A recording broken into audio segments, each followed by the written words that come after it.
야, 옆에 분하고 인사하겠습니다. 오늘도 은혜 받으시기 바랍니다. 오늘도 구경꾼이 되지 마시고 예배 참여자가 되시기를 주의 이름으로 축복합니다. 오늘 본문 말씀 보겠습니다. 시편 1편 1절과 2절 말씀 다 함께 합독하시겠습니다. 복 있는 사람은 악인들의 꾀를 따르지 아니하며 죄인들의 길에 서지 아니하며 오만한 자들의 자리에 앉지 아니하고 오직 여호와의 율법을 즐거워하여 그의 율법을 주야로 묵상하는도다. 네, 시편 1편은 시편 전체 주제와도 같습니다. 그러나 또한 이 주제는 신구약 전체 주제와도 같습니다. 구약과 신약을 전체로 한눈으로 꿰뚫어 볼 수 있는 것이 시편 1편입니다. 하나님은 당신의 백성들에게 언약을 맺으시고 그 언약 맺은 백성들을 통하여 결국 하나님은 의인된 인생의 삶을 그리고 마침내 그 삶의 끝에 하나님의 약속이 있다라는 것을 성경 전체는 우리에게 보여주고 있습니다. 오늘은 시편 1편을 여러분과 함께 나누고자 합니다. 과연 나는 하나님 앞에 복 있는 사람인가? 내가 예수를 믿고 하나님을 섬긴다고 하는데 과연 내가 올바른 길을 가고 있는 사람인가? 이런 부분에 대해서 여러분을 살피면서 말씀을 들을 수 있기를 바라겠습니다. 먼저 시편 1편은 보면 복 있는 사람이라고 시작이 되어집니다. 과연 무엇이 복인가? 내가 뭔가 이 땅에서 성취하는 것도 또 내가 무엇인가 이 땅에서 오래 사는 것도 뭐 복일 수 있겠죠.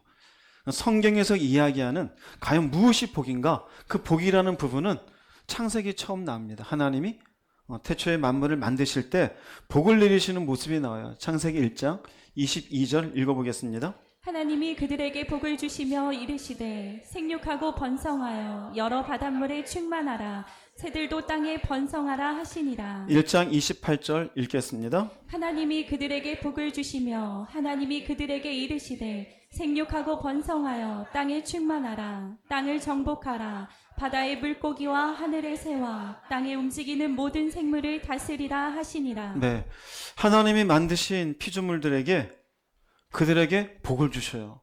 복을 주실 때 내용을 보세요. 위에는 하늘을 나는 새와 바닷물에 있는 고기들에게요.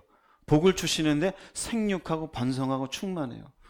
28절은 인간을 만들고 당신의 형상대로 만든 뒤에 복을 주셨는데 그 뒤엔 어떻게 돼요? 생육하고 번성하고 충만해요. 그리고 당신의 말씀에 의해서 다스릴 수 있는 어떤 권위랄까요? 힘이랄까요? 그것을 허락해 주십니다. 결국 복을 주시며가 없으면 생육과 번성과 충만은 있을까요? 없을까요? 없는 거예요. 없는 거예요. 그 다음에 또 복이라는 내용이 나오는데요. 창세기 2장 3절 말씀 읽어보겠습니다. 하나님이 그 일곱째 날을 복되게 하사 거룩하게 하셨으니 이는 하나님이 그 창조하시며 만드시던 모든 일을 마치시고 그날에 안식하셨음이니라. 네, 우리가 보통 안식일 그러는데요. 그 안식일 날을 복되게 하사 그럽니다. 이 날을 복되게 하사. 복되게 하니까 어떤 일이 생겨요? 안식하셨어요. 쉼이 있으셨어요. 즉 복이라는 말 자체는 특별한 의미가 없어요. 복이라는 말 자체는 그냥 주다입니다. 주다예요. 결국 이 말의 의미는 피조물된 어떤 짐승이든 인간이든 복을 만들어낼 수 있다 없다? 만들어낼 수 없어요. 이 말의 의미 속에는 창세 때부터 하나님이 복을 주시사잖아요. 복은 하나님이 주시는 것이에요. 우리가 흔하게 누군가가 이렇게 자녀들이 특별하게 가르치지 않았는데도 잘 되는 집이 있어요. 이 집은 참 애들 무엇을 받았다 그래? 받았다 그래? 내가 애들을 이렇게 만들었다 그래요? 받았다 그래요. 그렇죠? 누군가가 치아가 70이 넘으셨는데도 뭐 이 하나 상한 게 없어요. 임플란트는 아무 관계도 없어요. 야, 이분 이빨 하나는 뭘 받았다? 복 받았다 그러죠. 그렇죠? 왜 그럴까요? 본인도 모르는데 복은 주어지는 거예요. 수여받는 것이에요. 그런데 우리가 창세기 1장과 2장을 쭉 보세요. 하나님이 피조물이 살아가는 데 필요한 것들을 풍족하게 해주는 상태예요. 안식일에 복되게 하신 것은 그 안식일날 쉼이 있었어요. 평안한 상태예요. 즉 우리가 복의 의미를 제대로 알지 못했어도 복이란 의미 속에 우리가 누리고 있는 것들이 바로 이와 같은 것들이에요. 풍족하고 평안한 상태. 그런데 우리가 여기서 생각해야 될 게 내가 복을 만들라 그래요. 성경은 하나님이 주시는 것이에요. 내가 어떻게 만들라 그래요? 풍족하게 만들라 그래요? 평안한 상태를 만들라 그래요. 근데 분명히 보이죠? 이건 누가 허락해 주시는 거예요? 하나님이 허락해 주시는 것이에요. 굉장히 중요한 개념이 있습니다. 여기에 대한 의미를 올바르게 가지고 있어야지만이 하나님의 주권을 인정하며 하나님의 섭리를 인정하며 나라는 사람의 인생이 그분 안에서 모든 것들이 형성된다는 사실을 깨달을 수 있어요. 거기서 비로소 하나님 앞에 피조물로서 어떻게 사는 것이 옳은 건지에 대한 올바른 믿음의 삶을 살아갈 수가 있어요. 시편 1편에서 복 있는 사람이래요. 근데 복 있는 사람이 도대체 이 사람은 어떤 복 있는 사람인가? 이 복을 명확하게 이야기하는 것은 1장 6절이에요. 시편 1편 6절 읽어보겠습니다. 무릇 의인들의 길은 여호와께서 인정하시나 악인들의 길은 망하리로다. 시편 1편 1절에서 복 있는 사람이라 시작되고 1편 6절에서 결론 내린 부분은 의인들이라 그래요. 그럼 복 있는 사람은 어떤 사람이라는 거예요? 의인이에요. 즉 복 있는 사람은 의인으로 평가받는 사람이에요. 평가받는 이거 누가 평가해줘요? 하나님이. 여호와가 인정하는 사람이에요. 나중에 보겠지만 결국 여호와께서 인정하신 이 사람들에게 주어지는 복은 무엇일까요? 복은 무엇일까요? 하나님의 나라예요. 이 하나님의 나라는 완벽히 두려움이 없어요. 불안이 없어요. 온전한 쉼이 있어요. 이 나라는 누가 주실 수 있어요? 하나님만이 주실 수 있어요. 내가 이 나라를 만들어내고 꾸며낼 수 있습니까? 결단코 그렇게 될 수 없어요. 반대로 악인들은 뭘까요? 의인으로 평가받지 못해요. 여호와가 인정하지 못해요. 하나님의 나라가 주어져요? 주어지지 못해요? 주어지지 못해요. 그 사람들은 망하리로다. 복 있는 사람이 안 되어져요. 즉, 복 있는 사람은 복을 누리는 사람이 되어져요. 복을 누린다는 시편 1편의 개념은 하나님의 나라를 누리는 사람으로 결국 마지막에 결정되어지는 사람을 의미합니다. 시편 1편은 크게 세 부분으로 나누어져요. 1절에서 3절까지는 그럼 과연 그런 복 있는 사람들은 어떻게 살았던 것인가? 4절과 5절에서는 왜 이런 사람들은 복 있지 못하고 복을 누리지 못하는 악인이 되어졌을까? 악인들의 삶을 얘기해요.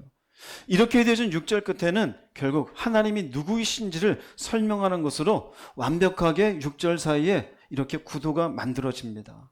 차근차근 보겠습니다. 과연 복이 있는 사람들은 어떤 삶이었을까? 다시 한번 시편 1편 1절 말씀을 읽어보겠습니다.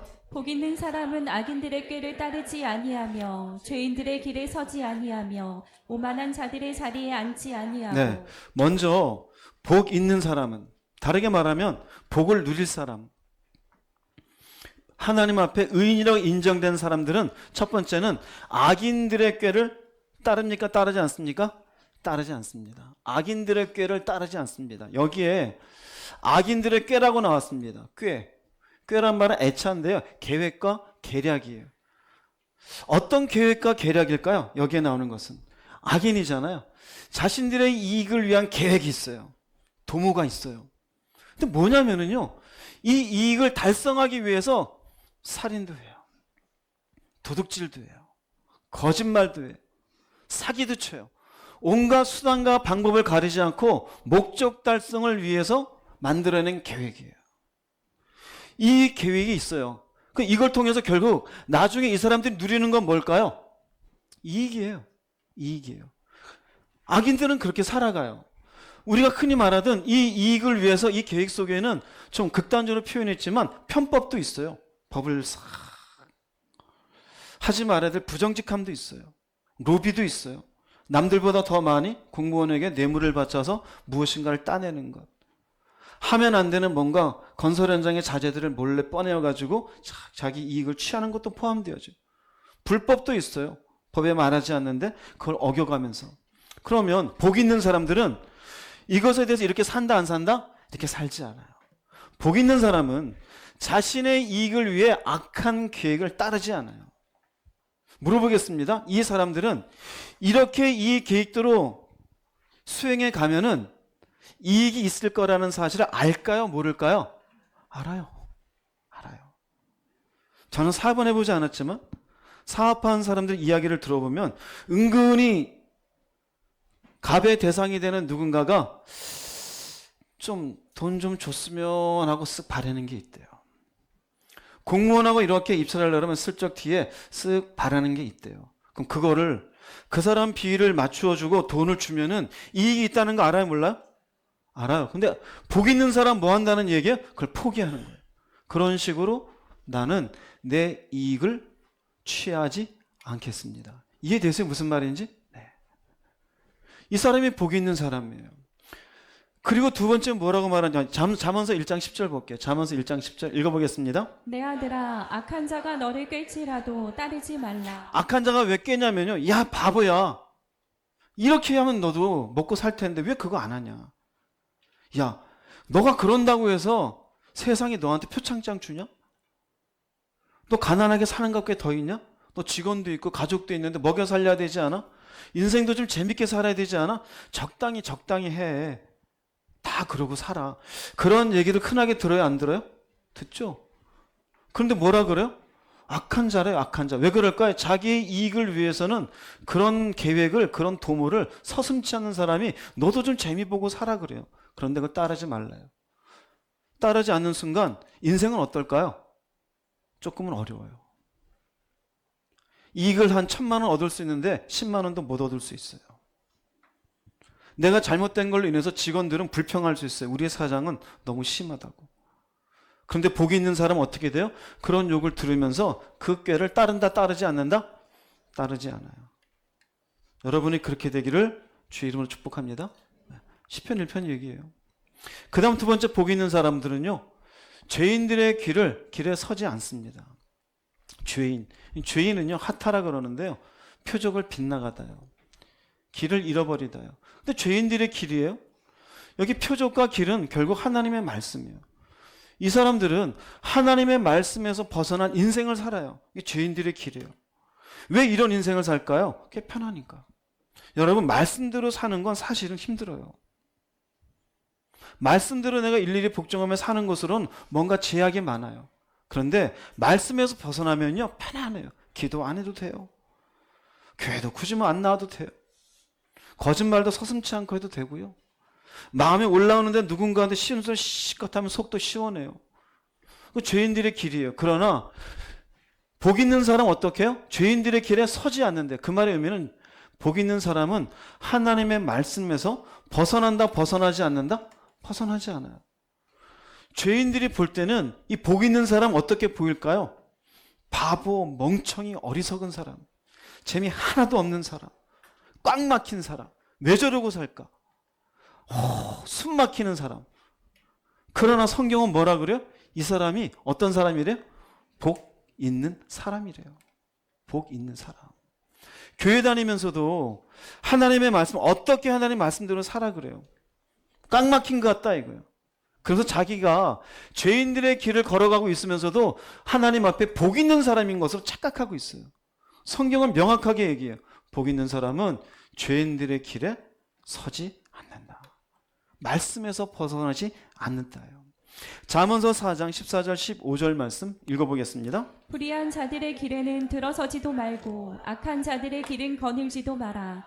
그런 길에 발을 들여놓지 말고 발길을 돌려 비켜가거라. 네, 불의한 자들의 길, 악한 자들의 길은 거닐지도 말라. 사실은 재밌어요. 내 죄성대로 그들하고 어울리는 것 이익이 있어요. 그런데요, 그런 길에 발을 들여놓지 말고 발길을 돌려라. 이익을 포기하는 거예요. 재미를 포기하는 거예요. 따라서 하세요. 재밌게 살지 맙시다. 은혜롭게 삽시다. 재밌게 살지 마세요. 아, 이거 재밌는 것 같아. 하나님의 눈으로 볼 때는 웃겨요. 우리가 예수 믿을 건 재밌게 살라라고 예수 믿은 거 아니에요. 모든 죄의 자리를 보세요. 재미예요. 그 사람들의 눈으로 은혜의 자리를 보면 재미 하나도 없어요. 근데 은혜의 자리에서 보면은 재미있는 것은 죄인들의 길이에요. 사람들은 알아주지 않지만 은혜의 길은요, 복 있는 사람이라고 하나님이 인정하셔요. 복 있는 사람은 그 길에 사람들이 재미있다며 이익이 있다 해도 그 길에 서지 않아요. 말씀 안에 있습니다. 세 번째로 복 있는 사람은 오만한 자들의 자리에 앉지 않는데요. 오만한 자들. 그 오만한 자라는 말은요, 내침이에요. 비웃는다요. 조롱한다요. 비웃고 조롱, 대상이 누굴까요? 사람에게도 하나님에게도 해당돼요. 이 사람들은, 오만한 사람은요, 사람이든 하나님이든 자기보다 아랫사람으로 생각해요. 자기의 재능과 자기의 생각에 의해서, 경험에 의해서 자기 생각하기를, 너가 그런 재능이 있냐? 내가 너보다 낫지. 아, 네가 그렇게 그만큼 했어? 아이고, 내가 너보단 그렇게 공부 더 잘했었어. 그래, 좀 네가 누리고 있냐? 두고 봐라. 내가 너보단 잘 될 거다. 이게 뭘까요?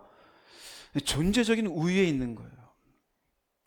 여러분 스스로 잘 보세요. 이거 있는 사람 많습니다. 겉으로는 집사님, 아유, 권사님, 형제님, 그런데 속으로는 아유, 겨우 그것밖에 안 되면서 말투를 보면서 참 저 사람 교양이 없어. 참 별것도 아닌 걸 저렇게 자랑하냐? 내가 말하면 너 크게 혼날걸? 내 입은 닫아야지. 이게 뭘까요? 이게 조롱하는 거예요. 비웃는 거예요. 그러면 하나님을 자신보다 아래로 생각하는 건 뭘까요? 하나님의 말씀을 자신의 생각과 경험으로 깡그리 뭉그러뜨리는 거예요. 지난주 설교를 얘기할게요. 아브라함이 하나님 앞에 창세기 13장에서 여호와의 이름을 부르며 시작했어요. 그리고는 롯과 헤어지고 나서 마물에 와서 하나님 앞에 열심히 기도할 수 있는 자리를 택했어요. 결론을 맺었어요. 하나님 앞에 기도하는 자리를 통해서 결국 그 은혜가 살게 했다. 그런데 이 오만한 사람들은 아이고, 시간도 없고 바쁜데 언제 기도해? 기도한다고 밥이 나와 떡이 나와?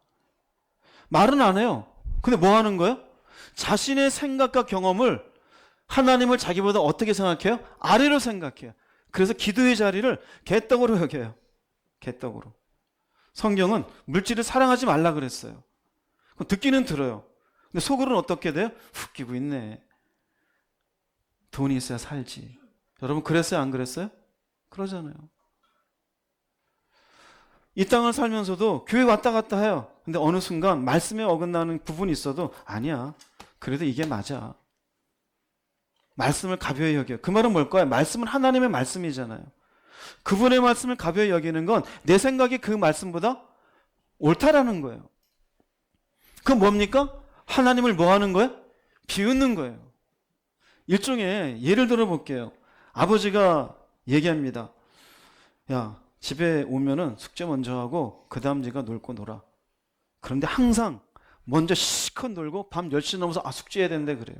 아빠가 또 얘기해요. 야, 먼저 오면 숙제부터 해. 그래, 마음 편한. 숙제하고 그 다음 놀아. 그 다음 또 그래요? 열흘이 지나세요. 아버지가 어떻게 생각할까요? 존중받는다 생각할까요? 얘가 나를 우습게 여긴다 생각할까요? 우습게 여기는 거죠. 그리고 한 달쯤 되면 어떻게 될 것 같아요? 네, 뒤지게 맞겠죠. 네. 왜 그래요? 아버지를 자기보다 한 수 아래로 생각하잖아요. 우리가 그래요. 하나님이 말씀하는데 안 그래도 된대요. 그게 비웃는 자예요. 조롱하는 자예요. 그런데 복 있는 사람 어떤지 아세요? 복 있는 사람은 하나님 앞에 겸손해요. 겸손은 뭐라 그랬어요? 위치예요. 당신 아래 있어요. 그러면 하나님 아래 있다는 건 무엇으로 증명해요? 말씀 앞에 자신을 세워갈 줄 알아요. 그리고 사람은요, 니까짓 게 뭐가 아니에요. 비록 그분이 초등학교밖에 나오지 못하였어도 그 존재를 귀하게 여길 줄 알아요. 가난하게 살아도 내가 가진 것 많아도 그 존재를 귀하게 여겨요. 그런데 오만한 자들은 어떻게 해요? 그 말투가 저 따위야. 저 생긴 건 저래가지고. 옷 입은 것 좀 봐. 교회 오는데 좀 꾸미고 오면 안 돼? 화장은 하나도 안 하고. 말은 안 해요. 말은. 속으로. 사람은 어떻게 해요? 아래로 생각해. 비웃어. 조롱해. 난 저런 인간들하고 어울리고 싶지 않아. 완전 대먹지도 못한 인간들. 아줌마들 모여서 수다나 떨고. 난 그런 모임 안 가. 이게 뭘까요? 말은 안 해요, 겉으로. 오만해요. 비웃는 자예요. 복 있는 사람은 하나님 앞에 겸손해요. 사람을 귀하게 여겨요. 여러분이 복 있는 사람이 되시기 바랍니다. 별거 아닌 것 같죠? 하나님이 다 알고 계셔요. 사람은 외모를 보거니와 하나님은 그 중심을 보시느니라 그랬어요. 내가 사람을 어떻게 바라보고 있는지, 하나님의 말씀을 내가 어떻게 귀하게 여기는지, 가벼이 여기는지 하나님은 다 보고 있습니다. 여러분 자신을 잘 보세요. 이게 세계의 세 번째예요. 복 있는 사람의 세 번째 모습. 악인들의 꾀를 쫓지 아니하고 죄인들의 길에 서지 아니하고 오만한 자들의 자리에 앉지 않아요. 그 다음에 네 번째 모습은 여호와의 율법을 즐거워합니다. 시편 1편 2절 말씀 읽어보겠습니다. 오직 여호와의 율법을 즐거워하여 그의 율법을 주야로 묵상하는도다. 여러분 아시는 말씀이에요? 근데 율법, 하나님의 말씀이 즐겁습니까? 즐거우신 분 아멘 해보세요. 별로 안 즐거우신 분 고개만 끄덕여 보세요. 왜 말씀이 즐거울까요? 왜 말씀이 즐거워요? 이거 읽는데 아브라함이 이랬고 저랬고 모세가 이랬고 저랬고 예수님이 이랬고 저랬고 왜 그거 보는데 왜 즐거울까요? 성경에 나와 있는 말씀에 대한 부분을 좀 볼게요. 시편 119편 130절 읽어보겠습니다. 주의 말씀들이 들어가면 빛을 주며 그것이 우매한 자에게 명철을 주나이다. 명철이라 그러는데요. 명철은 하나님에 대한 지식이에요. 즉 말씀을 읽게 되어지면은요 하나님을 알게 하는 지식을 얻게 되어져요. 누구를 알아요? 하나님을. 하나님이 이렇게 아브라함이 이삭 바치는데 이시안지간을 경외한 줄 알겠노라 하면서 거기에 미리 제사를 드릴 수 있도록 딱 수량을 준비했어요. 이걸 보고 아브라함이 여호와 뭐라 그래요? 이레라 그러죠. 그 말씀을 보면서 여호와는 나를 위해서 미리 준비하신 하나님이시구나. 이스라엘 백성이 광야에서 막 갈 때 먹을 거 없을 때 먹을 거 주어요. 마실 거 없을 때 물을 내줘요. 하나님은 그때그때마다 필요한 것들을 공급하시는 좋으신 하나님이구나. 하나님에 대해서 알게 하는 지식이 어디로부터 온다고요?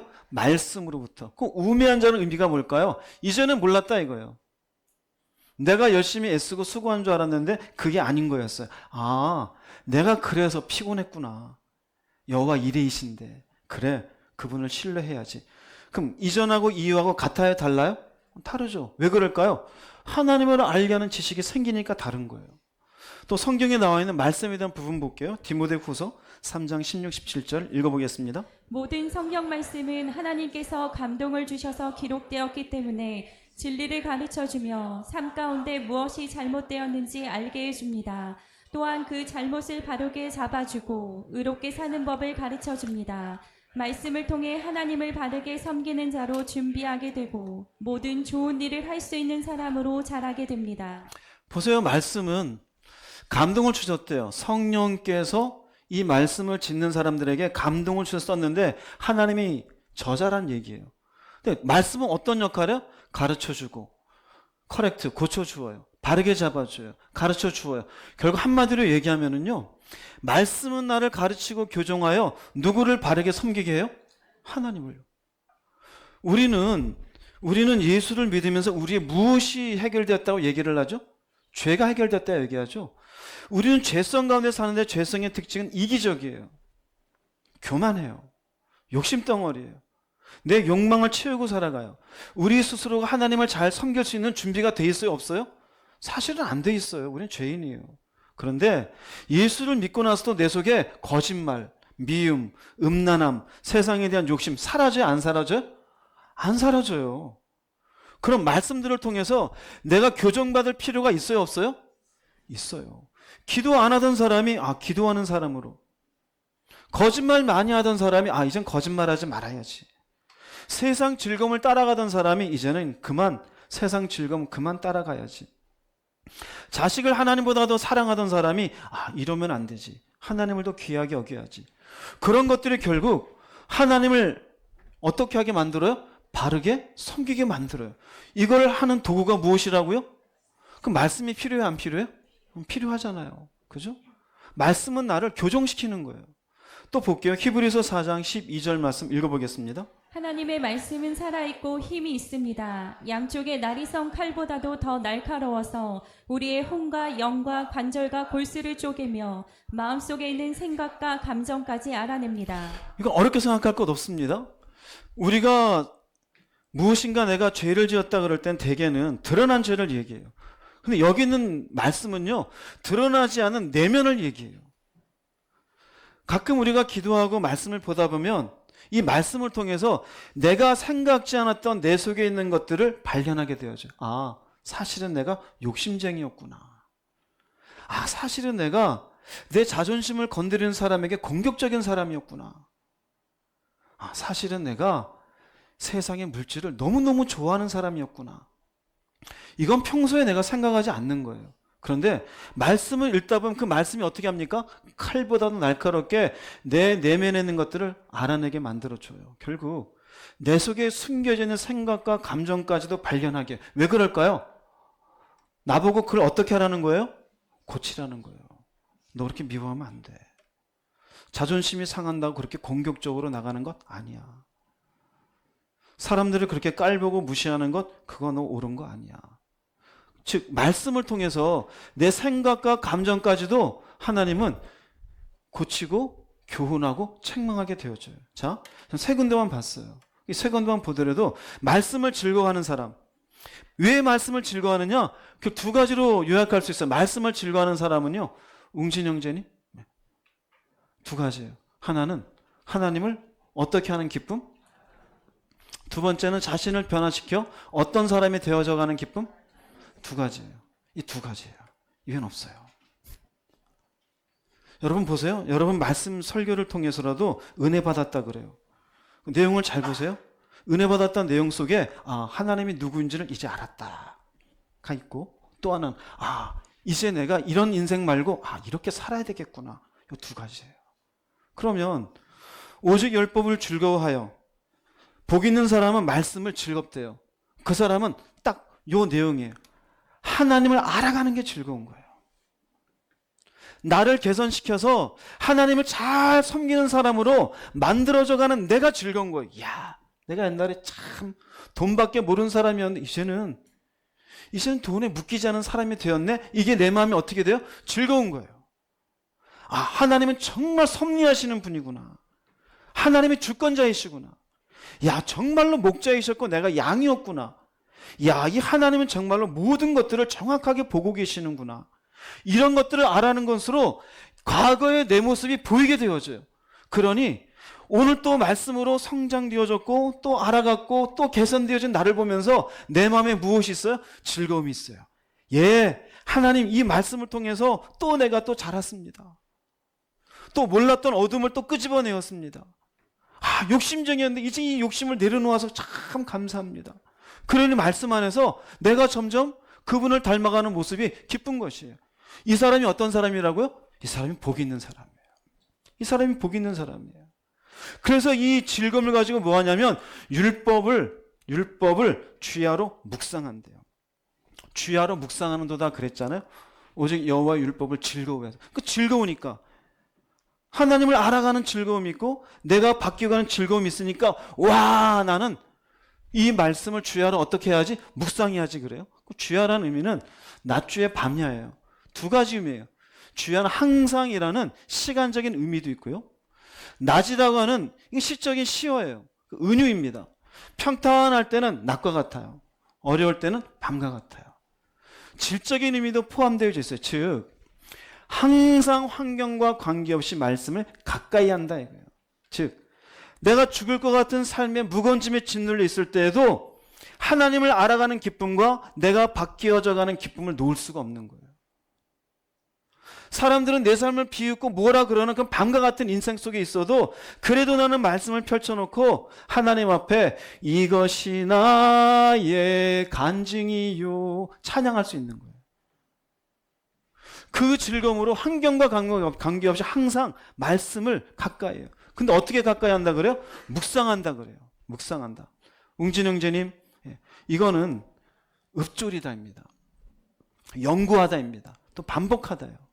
즉 말씀을 놓고 계속해서 생각하는 거예요. 이게 어떤 것일까?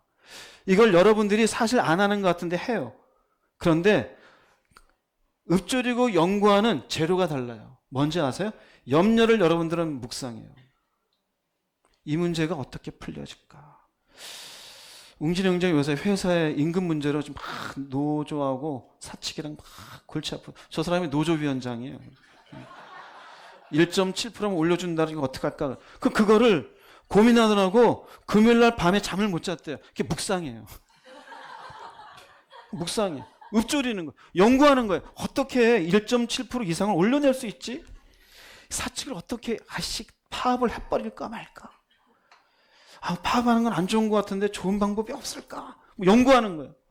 여러분도 그렇잖아요. 사업에 문제가 생겨서 이 문제는 어떻게 할까? 저 사람 어떻게 설득할까? 좋은 방법이 없을까? 그럴 때 밥맛이 있어요, 없어요? 밥맛도 없잖아요. 그때 그렇게 했던 그게 사실은 여러분 묵상이에요. 근데 재료가 달라요. 말씀이에요. 말씀을 계속 떠올리는 거예요. 오늘의 말씀을 하면은 복 있는 사람이란, 나는 과연 복 있는 사람인가? 악인의 길을 내가 좀 따르지 않는, 내가 따르는 사람이네. 죄인들에게 서지 말아야 되는데 가만히 보니까 난 죄인들의 길에 서는 것 같은데, 그 뭐가 될까요? 그런 것들을 읊조리면서 나를 바꾸게 되잖아요. 내가 기도하고 있는가? 항상 기도하라 그랬는데, 쉬지 말고 기도하라 그랬는데, 근데 기도 생활은 어떻지? 이게 뭡니까? 이게 묵상이에요, 묵상. 결국 계속 떠올리며 생각하는 이유는 뭘까요? 즐거움이 있잖아요. 어떤 즐거움이었어요? 하나님을 어떻게 하는 즐거움? 알아가는 즐거움. 내가 어떻게 되는 즐거움? 바뀌어가는 즐거움을 계속 내 속에 환경과 관계없이 떠올리는 거예요. 그러면 내가 이 속에 떠올리고 생각한 방법을 통해서 내 삶에 적용이 될까 안 될까? 적용이 되는 거예요. 이 사람이 복 있는 사람이에요. 이걸 잘 보여주는 말씀이 있어요. 여호수아서 1장 8절 말씀 읽어보겠습니다. 이 율법책을 내 입에서 떠나지 말게 하며 주야로 그것을 묵상하여 그 안에 기록된 대로 다 지켜 행하라. 그리하면 내 길이 평탄하게 될 것이며 내가 형통하리라. 여기도 그러죠. 주야로 묵상해라. 그 뭘까요? 말씀을 잘 생각하고 고민해서 그게 너한테 어떻게 해당되는지 행하라 이거예요. 바꿔가라 이거예요. 말투도 좀 바꾸고 세상에 대한 해석도 바꾸고 바꾸라 이거. 그러면 하나님이 하신 일이 있을 것이다 이거예요. 묵상의 힘이에요.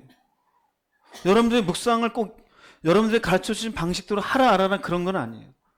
개인적으로라도 보세요. 이 속에 즐거움이 있어야 말씀을 가까이 할 수 있는 무엇인가 동력이 될 수 있어요. 그게 없으면 결단코 말씀 가운데 올 수가 없어요. 시편 119편 97절 99절 읽어보겠습니다. 내가 얼마나 주의 법을 사랑하는지요. 그것이 온종일 나의 묵상이 되나이다. 주께서 주의 계명들을 통하여 내 원수들보다 나를 더 현명하게 하셨사오니 이는 그것들이 항상 나와 함께함이니이다. 내가 나의 모든 스승들보다 더 명철하오니 이는 주의 증거들이 나의 묵상이 됨이니이다. 자, 주의 법이 말씀이잖아요. 묵상이 되었대요. 그러니 어떻게 돼요? 말씀을 가까이 하지 않는 사람들보다 현명해요. 하나님이 누군지 아니 그 안에서 문제를 해결할 수 있는 지혜가 있어요. 나의 모든 스승들보다, 인간적인 이 땅에서 선생님들보다 명철하대. 하나님을 내가 더 잘한다 이거예요. 어떻게 내가 이렇게 되었을까? 하나님의 말씀을 늘 읊조리고 생각하고 고민하다 보니까. 여러분, 말씀을 가까이 깊이 했던 사람들하고 대화를 해보셨어요? 내가 고민하는 삶의 문제를 해석하는 방법이 같아요? 달라요? 달라요. 그런데 하나님의 말씀을 생각하거나 연구해보지 않은 사람은 현명하지도 못하고 명철도 없는데 자기 생각이 단 줄 알아요.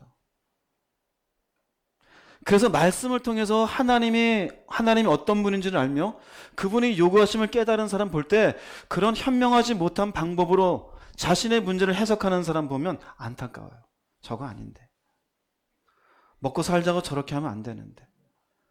그저 연봉 얼마 안 되는 것 때문에 저렇게 결정하면 안 되는데. 그게 딱 보여요. 왜 그럴까요? 하나님의 방법이 말씀을 통해서 내 안에 만들어졌기 때문이에요. 사랑하는 여러분, 말씀으로 여러분들이 현명해지는 즐거움이 있기 바랍니다. 하다못해 세상에서도 인생에 대한 지혜서라든지 성공에 대한 어떤 성공책 같은 것도 막 가까이 하잖아요. 모든 세상의 창조와 이 창조한 세계를 섭리하신 하나님이 우리에게 주신 가장 중요한 지혜책은 성경이에요. 성경을 멀리하고 세상에 아무리 지혜롭다는 철학과 성공에 대한 서적을 천권이 아닌 만권을 읽어도 이 하나님의 말씀과 비견할 수 있을까 없을까요? 없어요. 없어요. 간혹가도 저도 이렇게 TV를 보다 보면은 인생에 대해서 이렇게 설명하시는 분들이 있어요. 좋은 얘기들 많아요. 그런데 제 눈으로 봐서 들을 때 하나님 말씀에 맞지 않는 인간적인 내용들도 많아요. 단순히 이 땅에서의 어떤 발판들, 인간관계에서 해야 될 얘기들. 그러나 성경적이지 않은 것들도 많아요. 성경은 하나님의 사람으로 온전하게 만들어주며 모든 선한 일을 할 수 있는 준비를 만들어주는 책이 되어져요. 그런 것들을 내가 하나씩 하나씩 나를 개선시키며 하나님을 알아가는 즐거움이 있을 때 세상과 다른 방식으로 살아가게 되어져요. 자, 복 있는 사람은 여호와의 율법을 즐거워했습니다. 그래서 무엇을 묵상했어요? 말씀을 묵상했어요. 따라서 하세요. 염려는 묵상하지 맙시다. 염려는 묵상하지 마세요. 염려는 묵상하면 미래에 오지도 않을 일까지 미리 땡겨가지고 염려하죠. 염려에 중독된 사람도 있어요. 아직 겨울이 안 왔는데 올겨울 춥대. 추운데 우리 이런 거 준비해야 되지 않을까? 지금 빨리 나가서 패딩 두꺼운 거 사야겠다. 뭐 아직도 뭐 괜찮은데. 인생이 아직 살만한데 우리 20년 뒤에 노후를 대비하려면 뭐 해야 되지 않을까? 껍벅. 미리 염려를 땡겨서 해요. 땡겨서. 왜? 다른 사람들 땡겨서 미래를 준비하니까. 여러분 1년 뒤 우리가 다시 본다라고 장담할 수 있어요? 없어요. 지금까지 여러분이 40이든 50이든 60이든 살아온 인생도 내 계획대로 안 됐는데 20년 뒤를 30년 뒤를 생각하면서 미리 준비하자. 물론 좋은 지혜일 수도 있겠죠. 그러나 성경적이진 않아요. 여러분의 노후를 준비하지 말고 죽은 뒤 사후를 준비하세요. 할렐루야. 사후 준비는 일도 안 하면서 노후나 준비한데 염려 증후군이에요. 염려에 빠지지 마시고 지금 내가 하나님 앞에 복 있는 사람인지나 보세요. 자, 이 사람이 여호와의 율법을 즐거워하여 율법을 주야로 묵상한대요. 그래서 6번째로 이 사람을 성경은 뭐라고 복 있는 사람이라는, 이 사람은 그는 시냇가에 심은 나무라 그래요. 시편 1편 3절 말씀 읽겠습니다. 그는 시냇가에 심은 나무가 철을 따라 열매를 맺으며 그 잎사귀가 마르지 아니함 같으니 그가 하는 모든 일이 다 형통하리로다. 그는 시냇가에 심은 나무예요. 이건 시적인 표현이에요. 자, 그럼 이걸 해석해 드릴게요. 나무의 생명은 무엇일까요? 물이 없으면 살아요, 못 살아요? 사막에 왜 나무가 없을까요? 물이 없어서요. 그런데 시내에 심었어요. 그 시내는 나무에 무엇을 공급해줘요? 무한한 생명을 공급해요. 나무야, 너는 실컷 자라가라. 자, 여호와의 율법을 즐거워하여 주야로 그 말씀을 묵상하는 사람은 시냇가에 심은 나무래. 이 말의 의미는 하나님의 끊이지 않는 은혜를 공급받는다는 거예요. 여러분에게 물어볼게요. 조금 은혜가 있으신 분들, 믿음으로 가시는 분들, 하나님의 은혜 가운데 믿음으로 살아보니 내 힘으로 살던가요? 하나님의 은혜로 살던가요? 그렇죠? 그런데도 불구하고 우리는 그 은혜를 무시하잖아요. 말씀을 묵상하는 의인은 하나님의 끊이지 않는 은혜를 공급받아요. 할렐루야. 왜요? 그 사람을 두고 성경은 얘기해요. 그는 시냇가에 심은 나무다예요. 이 시냇가에 심은 나무의 이 사람의 특징은 3가지로 이 시편 1편은 얘기해요. 첫째는 철을 따라 열매를 맺는데요. 철을 따라 열매를 맺는다는 의미는 계절이 되면 열매를 맺어요. 이제 가을이 되었어요. 감나무는 감을 열고 밤나무는 밤을 열죠. 감나무와 밤나무가 봄에 맺습니까? 그렇지가 않아요. 그럼 봄, 여름, 가을, 겨울, 봄에도 맺고 여름에도 맺고 가을에도 맺어요? 그렇지가 않아요. 알맞은 때가 되면 열매를 맺어요. 즉 때가 되면 시냇가에 심은 나무 같은 이 사람은요, 하나님의 은혜로 다듬어진 인격과 성품과 언어의 열매를 맺게 돼 있어요. 처음에 얘기했잖아요. 왜 여호와 율법을 즐거워요? 하나님이 누구인지를 알아요. 신뢰가 생겼어요. 와, 이런 분이시구나. 믿음이 생겼어요. 하나님의 섭리. 내가 바뀌어져 가요. 당연히. 성품이 바뀔까요? 안 바뀔까요? 바뀌어요. 처음엔 드러나지 않아요. 그런데 묵상을 하여 하루가 지나고 이틀이 지나고 1년이 지나서 드디어 이 사람의 생각이 달라져요.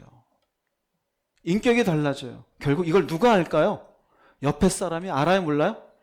열매는, 나무의 열매는 누가 따먹습니까? 나무가 직접 먹는 게 식인 나무가 아니에요. 주변에서 따먹지. 즉, 이 사람은요, 다른 사람에게 유익이 돼요. 교회에 50년 다니고 다른 사람의 해가 되는 사람이 있어요. 사기치는 장로님, 성폭행하는 목사님, 사람들하고 개를 해놓고 개 가지고 도망간 집사님. 여러 번 봤어요. 개주인 권사님이 그 개돈을 가지고 미국으로 날라버렸어요. 난리가 났어요. 그 지역구가 쑥대밭이 된 것을 제가 눈으로 봤어요. 그렇게 열심히 기도하던 양반이. 뭘까요? 열매가 없어요. 왜 그럴까요? 시냇가에 심은 나무가 아니에요. 여호와의 말씀을 주야로 묵상하며 자신이 바뀌어가는 걸 별로 좋아하지 않았어요. 그러니 은혜로 다듬어진 인격과 성품과 언어가 없어요. 수십 년 교회 다니는 어머니인데 입에서 막 욕이 나와요. 야, 이놈의 새끼야. 이런 썩을 놈의 새끼야. 요즘 그런 분 별로 없지만 예전 분들. 누군가와 얘기하면 자꾸 뭔가 안 좋은 성품이 드러나요. 짜증이 많고 막 뭔가 이렇게 막 화가 많고 유익이 안 돼요. 그러니 권사님이라 그래도 그런 사람 주변은 쓱 가다가 이렇게 뒤로 돌아가 그러죠. 왜 그럴까요? 싸움 날까 봐. 여성교회 모여서 그 사람이 얘기하면은 그냥 좋은 게 좋은 거지. 그러고 안 해요. 왜 그럴까요? 싸움 날까 봐. 그리고 교회 수십 년 다녔대요. 이 사람은 은혜로 다듬어진 게 없어요. 복 있는 사람은 철을 따라 열매를 맺어요. 결국 다른 사람에게 유익이 되어져요. 여성교회에서 잘 보세요.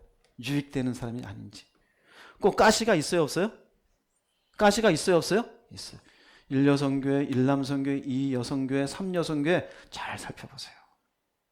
내가 혹시 가시가 아닌지. 근데 자신이 열매가 없는 가시인데 가시인 거 알까요? 모를까요? 몰라요. 자기는 옳은 소리 한다 생각해요. 이해됩니까? 그런데 열매를 맺는 사람은 알아요. 나도 옛날에 이런 모습이었는데 별거 아닌 일로 시비 걸었는데 그게 나타나게 되어져 있어요. 즉 시냇가에 심은 나무의 첫 번째 모습은요, 철을 따라 열매를 못 맺는 모습이 있어서 다른 사람에게 유익이 되어집니다. 두 번째는 무엇이 마르지 않아요? 잎사귀가 마르지 않아요. 잎사귀가 마르지 않는다는 것은 뜨거운 햇빛에 막 수분이 증발하잖아요. 그런데 시냇가에 심었으니 계속 물이 어떻게 됩니까? 생명이 공급되고 있잖아요. 공급되는 물이 있으므로 잎사귀가 마른다 마르지 않는다? 안 말라요. 안 말라요. 대표적으로 가끔 사막에도 보면 오아시스가 있잖아요. 오아시스 주변에 있는 종려나무들은 말라요 안 말라요? 안 말라요. 왜 그럴까요? 옆에 물이 있으니까요. 이 말의 의미는 결국 복 있는 사람은 삶이 힘든 건 누구든지 있어요. 고난이 있어요. 사람 때문에 힘들든지 물질 때문에 힘들든지 직장의 문제든 사업의 문제든 반드시 문제는 있어요. 그런데 이 사람은 시냇가에 심은 나무잖아요. 은혜가 있어요 없어요? 있어요. 어떻게 할까요? 믿음의 길을 포기하지 않아요. 이런 사람 어떻게 보이냐면요, 이 사람 지금쯤 울어야 되는데 울지를 않아요. 분명히 망한 인생 같아서 저쯤 되면 뭔가 막 좌절해야 되는데 하하 웃고 교회 나와요. 이상하다. 어떻게 저럴 수 있을까? 은혜가 있어요. 은혜의 공급원은 어디였을까요? 시내였어요. 시내의 공급원은 어디였을까요? 말씀을 묵상하는 데 있었어요. 잘 생각해 보세요. 나는 왜 이럴까? 왜 나는 힘이 들면 나는 쉽게 포기할까? 왜 그럴까요? 인생에 문제만 생기면 은혜가 없으니까 말라버리는 거예요. 말라버려요.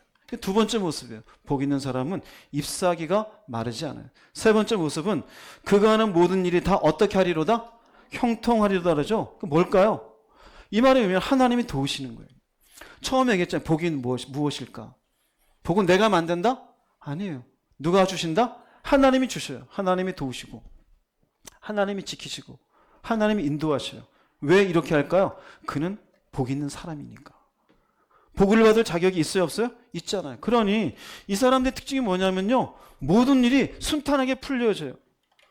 계획한 일이 아닌데 굴러 들어온 떡같이 뭐가 생겨요. 사업을 진행하면서 욕심 없이 살려고 했는데 이런 사업도 같이 해볼래? 그리고 커다란 사업이 들어와요. 문제가 생겨서 그 문제 앞에 고민하려다가 아예 신경 쓰지 말자, 하나님이 알아서 하시겠지. 몇 주 지나 보니까 문제가 사라져 있어요. 주변에서 얘기해요. 도대체 어떻게 살길래 그렇게 문제가 잘 해결돼요? 난 별로 그렇게 한 거 없어요. 누가 다 한 겁니까? 하나님. 자, 이런 사람의 특징이 뭐냐면요, 고민이 없어요. 생각할 게 없어요. 누가 다 하시니까? 하나님. 어떤 분은 저한테 와서 그래. 목사님, 제가 요새 생각이 별로 없어요. 괜찮은 거예요? 괜찮은 거예요. 괜찮은 거예요. 전 생각이 많은데요? 안 괜찮은 거예요. 안 괜찮은 거예요. 하나님의 일하심은 없이 자기의 일할 거면 고민하고 생각하고 있는 거잖아요. 복 있는 사람과 복이 없는 사람의 차이예요. 복 있는 사람은 결국 시냇가에 심은 나무는 그가 하는 모든 일이 다 형통하리로다. 신학적으로 이 말씀을 그대로 표현한 얘기가 있어요. 요한 3서 1장 2절 말씀 읽어보겠습니다. 사랑하는 자여, 내 영혼이 잘된 같이 내가 범사에 잘되고 강건하기를 내가 간구하노라. 일단 영혼이 잘됨 같이 범사가 잘 돼요. 시편 1편에 있는 것처럼 여호와의 율법이 즐거워요. 하나님 말씀이. 그래서 그 말씀을 가까이 하면 자기를 바꾸고 갔더니 도대체 삶이 어려워도 어렵지가 않네. 이런 문제를 하나님이 쉽게 풀어주고 주시네. 어떻게 해요? 범사가 잘 돼요. 하나님이 복을 누릴 수 있도록 허락해 주셔요. 여기까지가, 이 6가지가 시편 1편에서 얘기하는 3절까지 복 있는 사람의 삶이에요. 여러분이 다 이렇게 되기를 주님의 이름으로 축복합니다. 참 좋죠? 다 이렇게 되기를 바라시죠? 어렵지 않아요. 하면 돼요. 자, 그 다음에 이제 서늘한 얘기가 나옵니다. 3절까지 좋은 얘기 있다가 4절, 5절에서 대비가 돼요. 악인의 삶입니다. 악인의 삶. 자, 시편 1편 4절, 5절 읽어보겠습니다. 악인들은 그렇지 아니하며 오직 바람에 나는 겨와 같도다. 그러므로 악인들은 심판을 견디지 못하며 죄인들이 의인들의 모임에 들지 못하리로다. 악인들은 그렇지 않대요. 이 말의 의미는 어렵지 않죠? 1절에서 3절까지 이야기한 복 있는 사람들의 삶이 이 사람들에게는 해당이 된다, 안 된다? 안 된다는 거예요. 이들에게는 그와 같은 복 있는 사람의 삶, 의인의 삶이 있다, 없다? 없어요. 이것을 다시 1절, 2절, 3절을 반대로 얘기해 볼게요. 1절에서는 악인들의 꾀를 좇지 않고 죄인들의 길에 서지 아니하고 오만한 자의 자리에 앉지 않는다 그랬잖아요. 이 사람들은, 악인들은 뭐냐면요, 이익을 위해서는 자기의 꾀를 열심히 만들어요. 세상이 뭐라 그래도 말씀에서 벗어나도 재미있으면 그냥 살아요. 하나님의 말씀이 있어도 그 말씀대로 어떻게 살아. 거짓말 하나 어떻게 살고.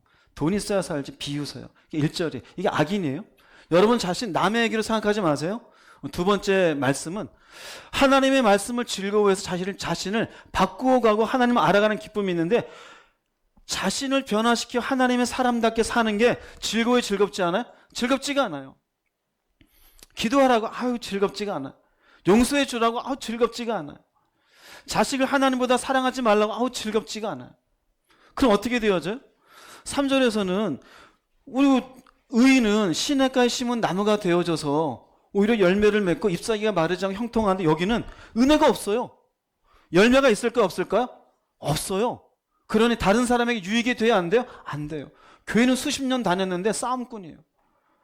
아내가 교회 갔다 오면 좀 차분해지고 얌전해져야 되는데 눈에서 도끼가 나와요. 말 붙이면 싸움 날 것 같아. 그때 조용히 시편 1편을 이렇게 주세요. 이렇게. 아내님, 오늘 말씀 들었잖아. 이거 뭐야? 그럼 그냥 한번 읽어보라고. 싸우지 마시고. 그런 것도 짜증나요. 이 악인들에게는요. 왜 나한테 이런 거 요구하냐 이거예요. 본인이 알아서 듣게 말씀 주세요. 인생의 문제 앞에 어떻게 돼요? 쉽게 지쳐요. 이 사람들은 하나님의 도우심도 없어요. 뭐라고 말하느냐? 내 인생은 왜 이렇게 해요? 자기 탓일까요? 하나님 탓일까요? 인간은요, 늘 자기는 옳은 줄 알아요. 하나님 탓이라고 해요. 하나님 탓이 아니에요. 조그만 문제가 생겨도 막 난리가 나요. 난리가 나. 자기는 기도 안 하면서 온 동네 기도해 주세요. 기도해 주세요. 하나님의 도우심이 없어요. 그러니 남들을 하나님 안에서 평탄하게 그냥 내가 별 신경 안 써도 하나님 다 아시네. 아니 어떻게 그렇게 살지? 왜 하나님은 저분한테 은혜를 많이 주고 나한테는 안 주실까? 하나님을 불공평한 하나님으로 착각해요. 아니요. 내가 그렇게 안 살았잖아요. 악인이잖아요.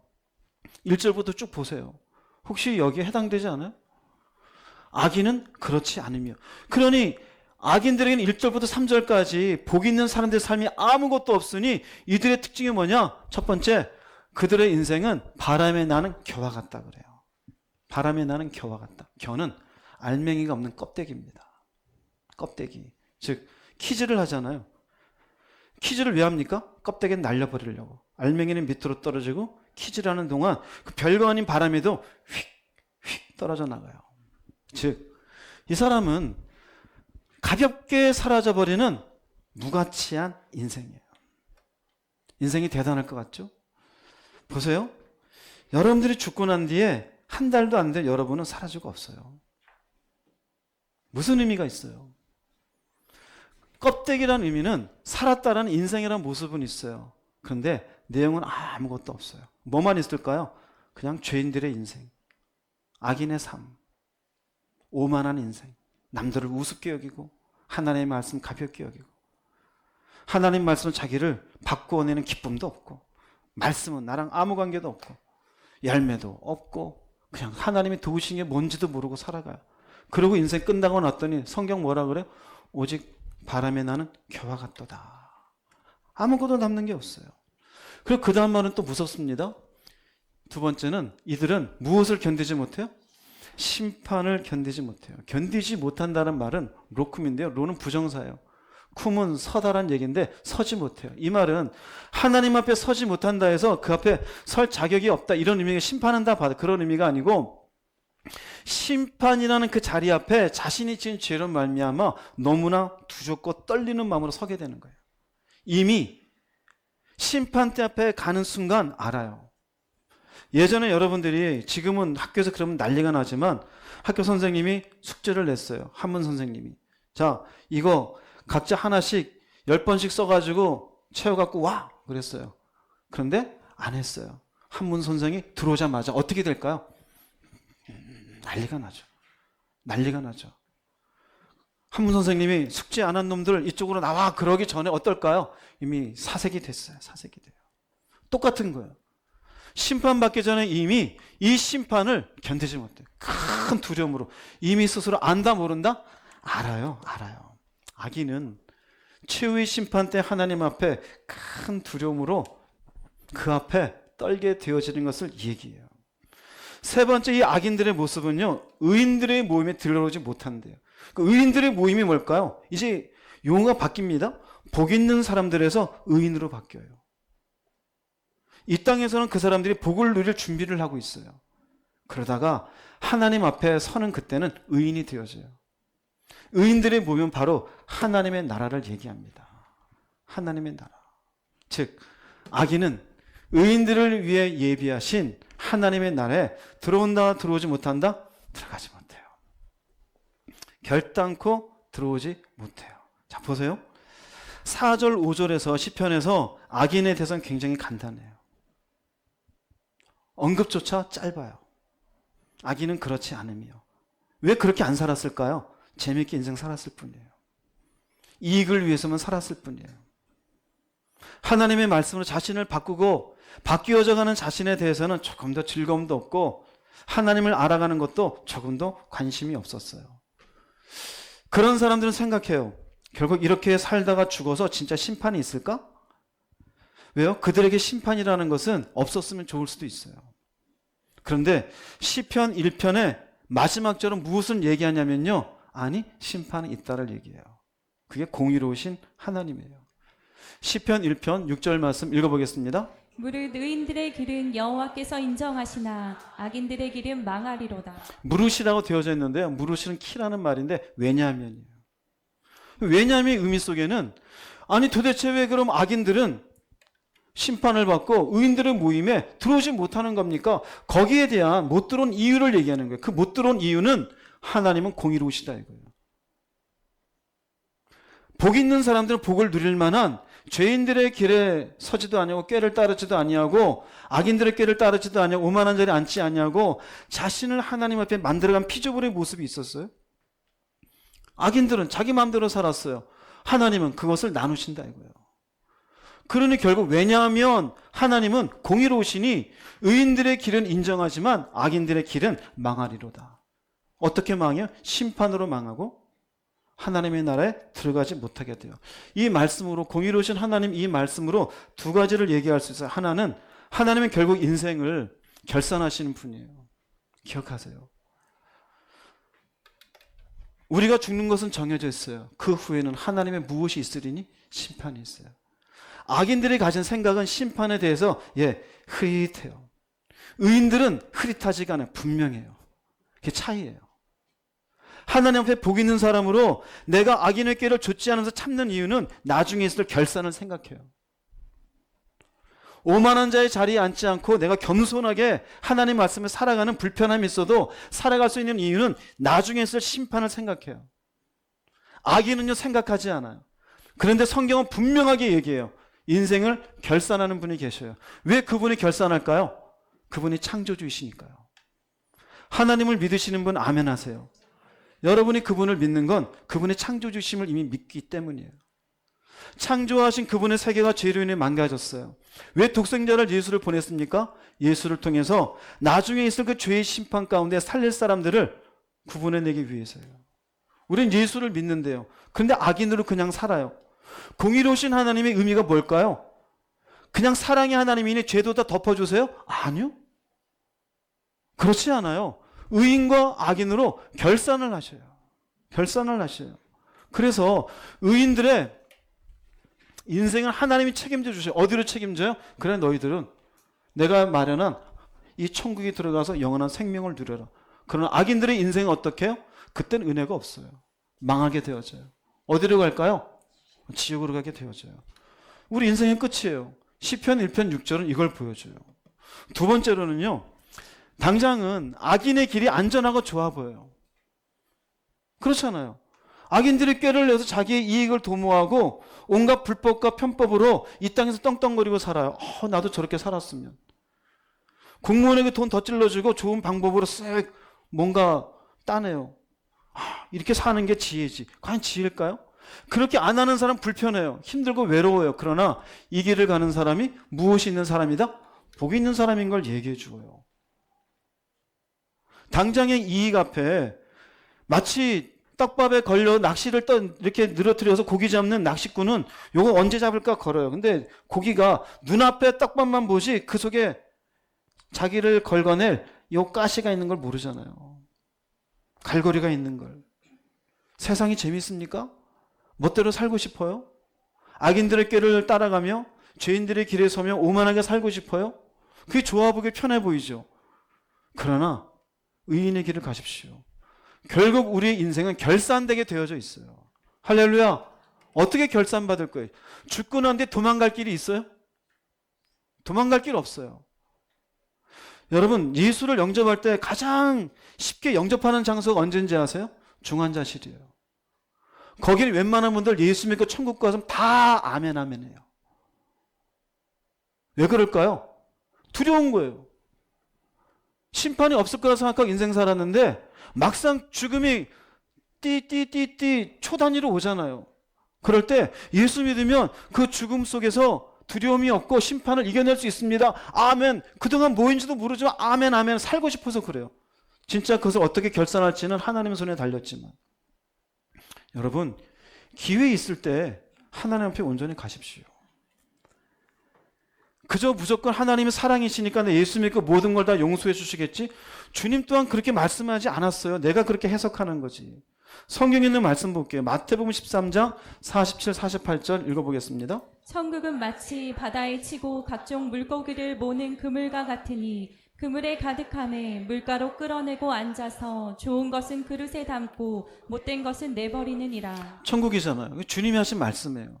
즉 어부가 그물질을 쫙 해서 쭉 끌어들여왔어요.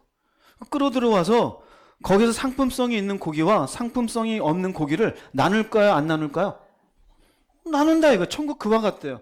그리고 그 뒤에 있는 말씀 49절 50절 읽어보겠습니다. 세상 끝에도 이러하리라. 천사들이 와서 의인 중에서 악인을 갈라내어 풀무불에 던져 넣으리니 거기서 울며 이를 갈리라. 세상 끝이에요. 이거 하나님 결산하시잖아요. 피할 수 있어요? 없어요? 없어요. 근데 잘 보세요. 천사들이 와서 의인 중에서 악인을 갈라내어요. 끝에.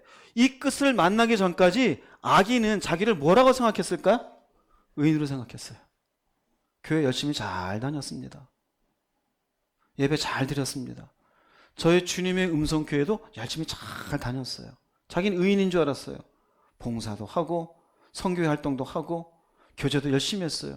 근데 어떻게 될까요? 싹 갈라내요. 이건 성경이에요. 싹 갈라내요.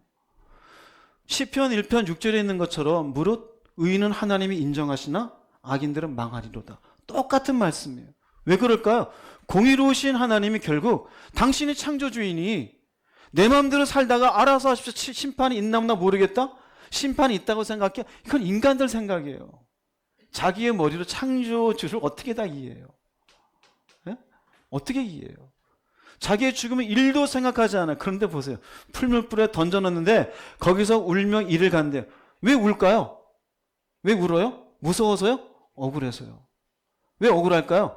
나도 열심히 교회 다니면 구원이 있을 줄 알았는데 이럴 줄 몰랐다 이거예요. 즉 오늘 시편 1편으로 얘기하면 내가 적당히 세상과 어울려 살고 적당히 재밌게 살고 적당히 교회 생활하면 구원받을 줄 알았는데 나도 의인인 줄 알았는데 이럴 줄 몰랐다 이거예요. 왜요?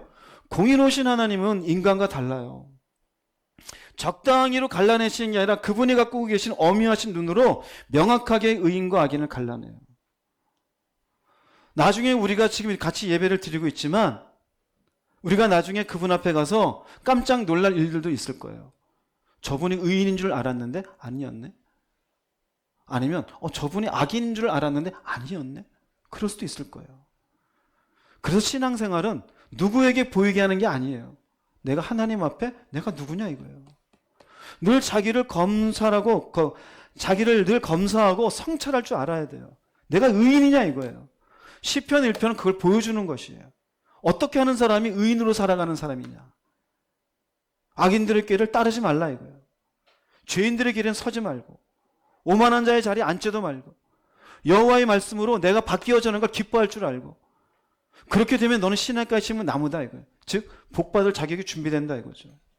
근데 그런 것 아무것도 없이 살면 어떻게 되어져요? 풀무불에 집어 던져져요. 또 다른 것 볼게요. 누가복음 3장 17절 말씀 읽어보겠습니다. 손에 키를 들고 자기의 타작마당을 정하게 하사 알곡은 모아 곡간에 들이고 쭉정이는 꺼지지 않는 불에 태우시리라. 이것도 마지막 때에 대한 얘기예요.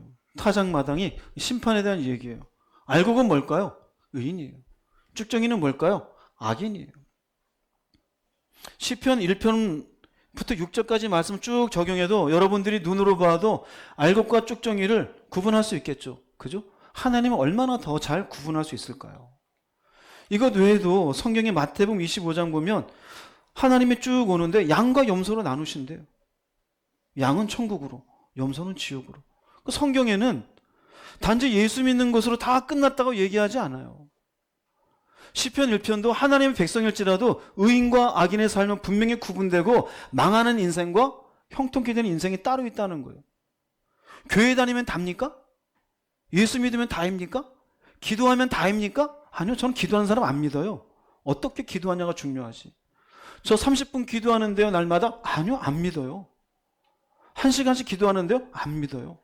무엇이 중요할까요? 그걸로 그 사람 삶에 어떻게 나타나느냐예요. 지난주 얘기했잖아요. 믿는다는 입증하는 것이라고. 1년 52주 다 다닐 필요 없다 그랬잖아요. 바쁘면 나가세요. 놀러 가시고 식구들하고 여행도 가세요. 그걸로 자기 의의를 삼지 말고 내가 하나님 앞에 누구냐 이거예요. 난 어떤 중심을 가지고 있냐 이거예요. 교회 왜 다니는데요? 예수 믿어요? 믿고 뭐 하려고요? 부자 되는 인생과 예수 믿는 인생 어떻게 생각하세요? 예수가 날 위해 죽었는데 부자 되라고 죽었어요? 이 땅에서 머리가 되라고 죽었어요? 편안하게 살라고 죽었어요? 알잖아요. 구원받으라고 죽으셨잖아요.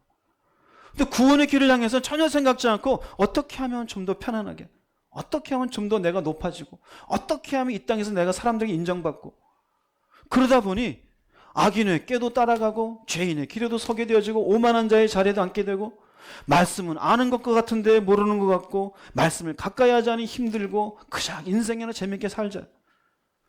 그 끝은 쭉정이가 되어져 꺼지지 않는 불에 던져지게 되어져요. 교회 열심히 다니고 열심히 기도했다는 것으로 나 잘하고 있다 착각하지 마시기 바랍니다. 하나님 안에 복 있는 인생이 되기를 주의 이름으로 축복합니다.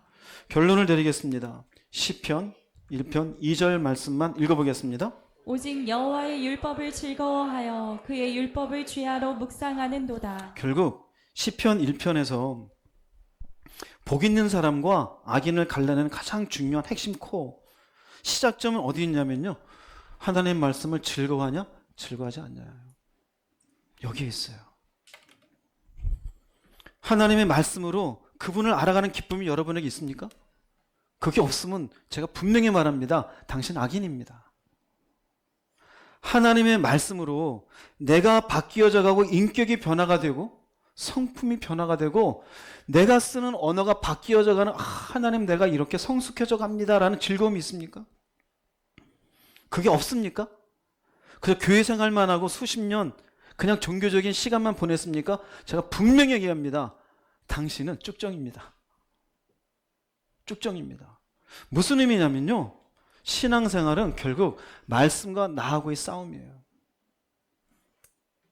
나를 말씀 앞에 세워놓고 싸우지 않으면 결단코 올바른 복 있는 사람으로 살아갈 수가 없어요. 싸움이 있습니까? 싸움이 없습니까? 그것으로 여러분 자신을 생각해 보세요. 내가 바뀌어져 가는 즐거움이 없다면 무슨 즐거움으로 사세요? 돈 버는 즐거움, 쓰는 즐거움, 소리치는 즐거움, 분노하는 즐거움, 내가 예쁜 옷 입고 멋있는 옷을 입고 사람들이 인정해주는 즐거움, 멋있고 넓은 집에 살면서 편안하게 배 두드리고 좋은 음식 먹는 즐거움, 그건 여러분들 앞으로 100년 안에 다 끝납니다. 복 있는 사람에게 무릇 의인은 하나님께서 인정하신다. 그 인정의 끝은 하나님의 나라예요. 이 땅에서의 우리가 형통케 되어지는 그것은 일부일 뿐이에요. 그런 형통의 과정을 통해 하나님의 예비하신 마지막을 평강 가운데 할렐루야하며 맞아들일 수 있는 것이지, 결코 하나님의 나라를 제외하고 이 땅에서 잘 먹고 잘 사는 인생이나 살자는 것은 교회를 다녀도 악인에 지나지 않습니다. 여러분 자신 잘 보십시오. 즉 오늘의 말씀의 핵심은 나는 여호와의 율법을 말씀을 즐거워하는 사람인가를 보라라는 거예요. 시편의 내용이에요. 그래서 시편의 전체적인 내용은요, 그 말씀을 붙잡고 사는 의인과 그 말씀을 붙잡지 않은 악인으로 쭉 나누어져요. 성경 전체의 내용도 마찬가지예요. 이스라엘 백성들이 광야에 나와서 하나님께 말씀을 받아요. 그 말씀 가운데 너희들이 지켜라. 그럼 내가 약속한 곳에 가서 그 모든 것을 심는 것을 잘 열매가 맺게 하리라. 결국 말씀이에요. 신약도 마찬가지예요. 예수께서 말씀해요. 내 말을 듣고 행하는 자가 주요자는 자마다 다 아버지의 나라에 들어갈 것이 아니니라 그래요. 어떻게 생각하세요? 세상 즐겁죠? 거기에 빠져있는 자신을 다 그치기 바랍니다. 아무개야 정신 차리자. 아무개야 좀 제발 말씀 앞에 싸우자. 생각 좀 하자. 하나님 앞에 내가 점점 더 바뀌어져 가는 사람이 되자. 이런 자신을 발견해가는 즐거움이 있기를 주님의 이름으로 축복합니다. 기도하시겠습니다. 말씀을 생각하시면서 자신을 보십시오. 적당히 말씀 듣고 아이고 은혜 받았네, 그건 은혜가 아닙니다. 은혜는 나를 바꾸는 겁니다. 주님 한번 부르시고 통성으로 기도하겠습니다.